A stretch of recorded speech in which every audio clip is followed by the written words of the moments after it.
भगवान से बलि ने कहा और कुछ प्रभु। भगवान ने कहा बलि पहले तुम्हें बताओ तुम्हें कुछ और चाहिए क्या। बलि ने कहा जो मांगने आया है उससे क्या मांगे, आप तो स्वयं ही याचना करने के लिए आए थे, अब आपसे भला मैं क्या मांगूं। फिर भी अगर आप देने के इच्छुक हैं तो आप एक काम करिए, एक आशीर्वाद मुझे दे दीजिए, एक वरदान मुझे दे दीजिए कि जब भी मैं अपने घर से निकलूं मुझे आपके दर्शन हो। भगवान ने सुतल लोक का राज दिया और कहा कि मैं तुम्हारा द्वारपाल बनकर के रहूंगा। भगवान नारायण द्वारपाल बन गए।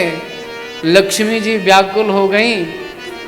नारद जी महाराज के पास बोली हमने तो बामन बना करके भेजा था, वो तो द्वारपाल बन गए, क्या करूं मैं, कैसे भगवान नारायण वापस बैकुंठ में आएंगे। नारद जी ने कहा देवी तुम सुतल लोक में जाओ और बलि की बहन बन जाना, और जब बलि खुश हो जाए तो उससे कहना कि अपना द्वारपाल दे दो मुझे। रक्षाबंधन का त्योहार आने वाला है ना, तो बलि बहन बन करके गई, लक्ष्मी जी बहन बन करके गई और बलि के पास जाकर के खूब स्वागत सत्कार किया बलि का। प्रेम से बोली जय श्री राधे।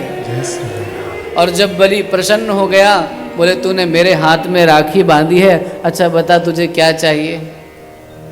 तो लक्ष्मी जी कुछ बोली नहीं। फिर बलि ने कहा बता तो सही तुझे चाहिए क्या। बोले नहीं नहीं बताऊंगी नहीं।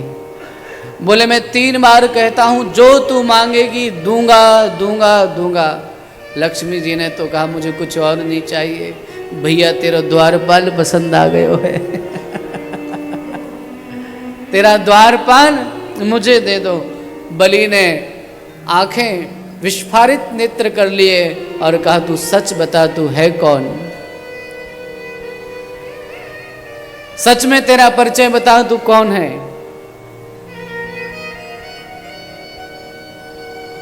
तू सच क्यों नहीं बोलती है। लक्ष्मी जी अपने रूप में प्रकट हो गई तो बलि ने प्रणाम करके कहा माँ आपको प्रणाम है और नारायण को प्रणाम है, आपकी जोड़ी बिल्कुल परफेक्ट है।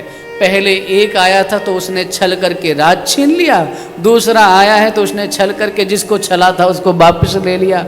आप दोनों ने अच्छी हमारे साथ लीला की है। भगवान नारायण को थोड़ी सी दया आ गई, बलि तुम चिंता मत करो, मैं तुम्हें वरदान देता हूँ कि 6 महीने तक मैं बैकुंठ में रहूँगा और 6 महीने तक तुम्हारे द्वार पर खड़ा होकर के तुमको दर्शन देता हूँ।